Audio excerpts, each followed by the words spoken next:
अस्सलाम वालेकुम व्यूअर्स, मैं हूं शाकिर सोलंकी।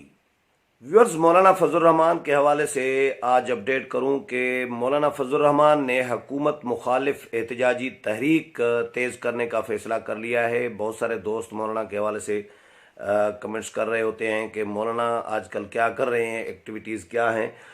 तो 21 दिन में मौलाना फजल रहमान ने 9 अवामी जलसे रखे हैं।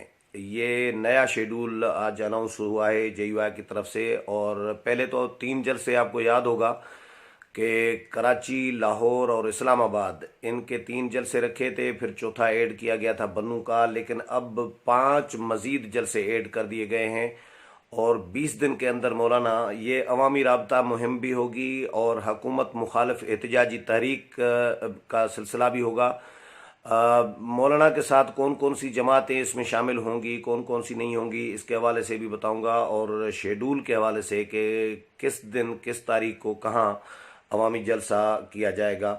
लेकिन डिटेल में जाने से पहले दोस्तों से गुजारिश यही होगी कि जिन दोस्तों ने मेरा चैनल अभी तक सब्सक्राइब नहीं किया वो चैनल को ज़रूर सब्सक्राइब करें, और ताकि आने वाली जो अपडेट्स हैं पॉलिटिकली हुकूमत मुखालिफ या हुकूमत हिमायत में या हुकूमत के हवाले से जो भी वो आपके साथ शेयर होती रहें। और अगर प्रोग्राम अच्छा लगे तो इसको शेयर भी करें, लाइक भी करें और कमेंट्स भी करें।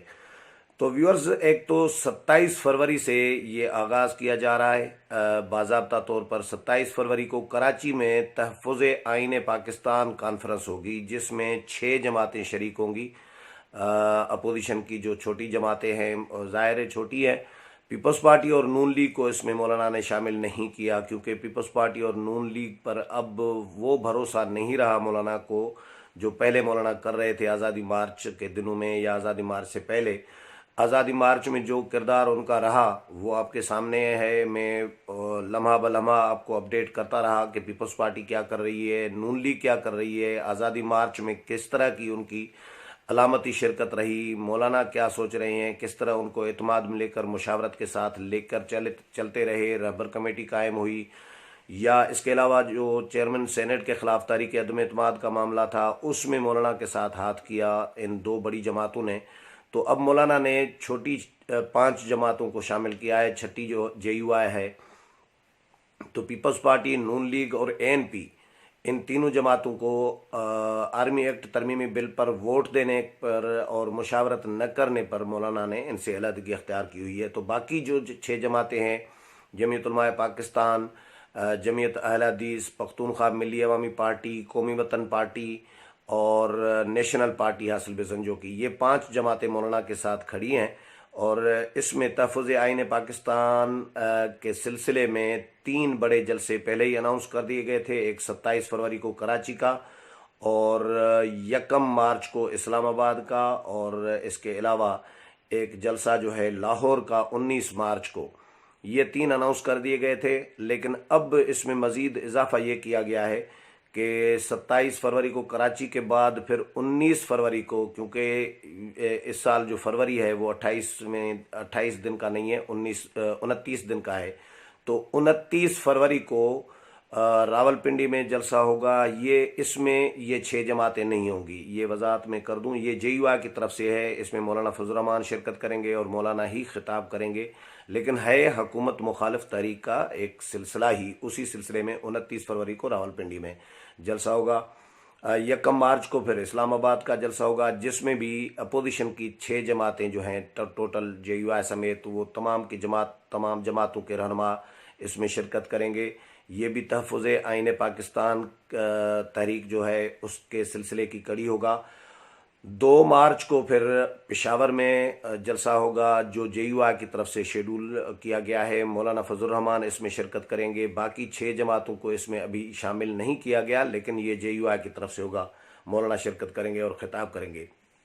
इसके अलावा 6 मार्च को मुल्तान में मौलाना जा रहे हैं और मुल्तान में जलसा करेंगे, अवामी जलसा। और हुकूमत के हवाले से जो हुकूमती पॉलिसियाँ हैं और जो अपोजिशन और तहरीक और वगैरह जो मामलात हैं, वो उनके हवाले से मौलाना आवाम से रुजू करेंगे, आगाह करेंगे। 8 मार्च को फिर बन्नू जा रहे हैं। बन्नू में जलसा करेंगे। ये भी JUI की जानिब से जलसा होगा। इसमें 5 जमातें जो अपोजिशन की हैं उनको फ़िलहाल शामिल नहीं किया गया। ये JUI का एक्सक्लूसिव JUI की तरफ से होगा। 14 मार्च को फिर अटक आ रहे हैं मौलाना फजल रहमान, और अटक के शहर हज़रों में अवामी जलसा करेंगे, जलसे से खिताब करेंगे। 15 मार्च को फिर बखर जा रहे हैं और बखर में जलसा करेंगे, अवामी जलसा। 29 मार्च को फिर लाहौर में मौलाना फजल रहमान, और लाहौर का जो जलसा होगा वो भी तहफ़्फ़ुज़ आइन पाकिस्तान के तहरीक सिलसिले की कड़ी होगी। और इसमें भी जो अपोजिशन की 5 जमातें हैं जिनके मैंने नाम अभी बताए वो शिरकत करेंगी। इसमें पीपल्स पार्टी और नून लीग ANP, ये 3 जमातों को मौलाना फजल रहमान ने फ़िलहाल शामिल नहीं किया। अब ये 9 जलसे हो गई, 27 फरवरी से 19 मार्च तक, यानी 27 फरवरी कराची, मैं एक दफ़ा फिर से रिपीट कर देता हूँ, 27 फरवरी कराची, 29 फरवरी रावलपिंडी, 1 मार्च इस्लामाबाद, 2 मार्च को पेशावर में, 6 मार्च को मुल्तान में, 8 मार्च को बन्नू में, 14 मार्च को अटक हज़रों में, 15 मार्च को बखर में, और 19 मार्च को लाहौर में।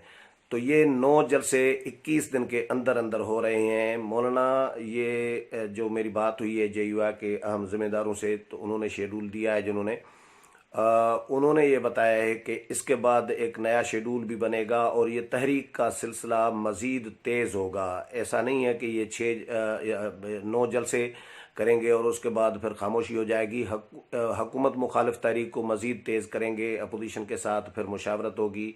अभी फ़िलहाल नून लीग वालों ने मौलाना को होल्ड किया हुआ है। अयाज सादिक जिस तरह गए थे पिछले दिनों मौलाना के पास, और राजा परवेज़ अशरफ भी गए थे, तो अयाज सादिक ने मौलाना को रिक्वेस्ट ये की है कि फ़िलहाल आप अपनी तहरीक जो है वो जारी रखें। जब तक मियाँ शहबाज शरीफ वतन वापस नहीं आते तब तक आप फ़िलहाल अपोजिशन के ख़िलाफ़ कोई गिला शिकवा न करें, कोई बयानबाजी से गुरेज करें, ताकि अपोजिशन के दरमियान मज़ीद कोई दूरियां पैदा ना हो। क्योंकि मौलाना अगर बयानबाजी करते रहेंगे, गिला शिकवा करते रहेंगे अपोजिशन के हवाले से या 2 बड़ी जमातों के हवाले से, नून लीग और पीपल्स पार्टी के हवाले से, तो नून लीग और पीपल्स पार्टी से भी कोई रहनुमा जो है वो बोल सकता है, मौलाना के हवाले से भी तहरीक जो चल रही है या आज़ादी मार्च के हवाले से कोई गिला शिकवा कर सकता है। तो इससे गलत फहमियाँ मज़ीद बढ़ेंगी और दूरियां बढ़ सकती हैं। तो अयाज सादिक ने यही रिक्वेस्ट की है कि फ़िलहाल जब तक शहबाज शरीफ नहीं आते वतन वापस और आपके साथ मुलाकात नहीं करते, तब तक आप फ़िलहाल होला हाथ रखें। अपोजिशन की 2 बड़ी जमातों के हवाले से शिकायत और गिले शिकवे जो हैं वो न करें। तो मौलाना ने बहरहाल उन्होंने ये उनको कहा है कि फ़िलहाल मैं तो अपनी तहरीक जारी रखूँगा, और उसी तहरीक के सिलसिले में फ़िलहाल मौलाना ने ये अवामी इज्तिमाआत किए हैं। पीपल्स पार्टी और नून लीग को इसलिए शामिल नहीं किया क्योंकि उन पर फ़िलहाल वो भरोसा नहीं कर रहे। जिस तरह आज़ादी मार्च को उन्होंने यूज़ किया या आज़ादी मार्च के नतीजे में जो फ़ायदे उठाए नून लीग ने और पीपल्स पार्टी ने, तो वो मौलाना आजकल बहुत ही तपे हुए हैं नून लीग और पीपल्स पार्टी पे।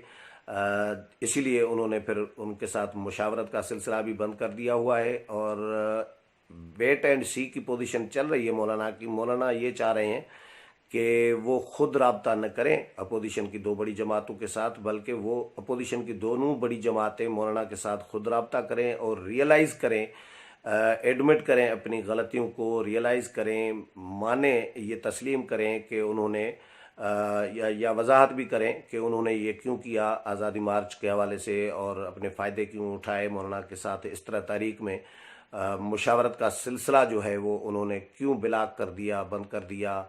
ये वजाहत करें और आइंदा के लिए यकीन दहानी कराएं, तो उसके बाद मौलाना इनको शामिल कर सकते हैं। लेकिन अभी फ़िलहाल मेरी नून लीग और पीपल्स पार्टी के लोगों से भी जो बात हुई है, जिस तरह राब्ता तो उन्होंने किया है, लेकिन फ़िलहाल कोई अपोजिशन का जब तक शहबाज शरीफ वतन वापस नहीं आते या पीपल्स पार्टी कोई सीरियस नहीं होती तहरीक में, या नून लीग, क्योंकि नून लीग के मामला चल रहे हैं अभी इस्टबलिशमेंट के साथ, इन जो पस्से पर्दा मुज़ाकरात हैं वो चल रहे हैं, हुकूमती तब्दीली, आम इंतखाबात, फ्रेश इंतखाबात, और ये सारे मामला तो उनके अभी फ़ाइनल नहीं हुए, अंडर डिस्कशन हैं। तो इसलिए नून लीग भी वेट कर रही है कि मामलात एक तरफ हो जाए, ये मुज़ाकरात जो पसे पर्दा चल रहे हैं इनका मामला एक तरफ हो जाए तो उसके बाद फिर कोई आगे का लाए अमल के हवाले से नून लीग कोई फैसला करेगी या मौलाना के साथ मुलाकात करेगी, राब्ता करेगी। तो फिलहाल मौलाना ने अपनी तहरीक बहरहाल हुकूमत के ख़िलाफ़ जो है वो फिर से तेज़ कर दी है। और JUI की जानब से जब ये शेड्यूल जारी किया गया तो उसमें ऊपर टाइटल उन्वान जो है इसका दिया गया मौलाना आ रहा है।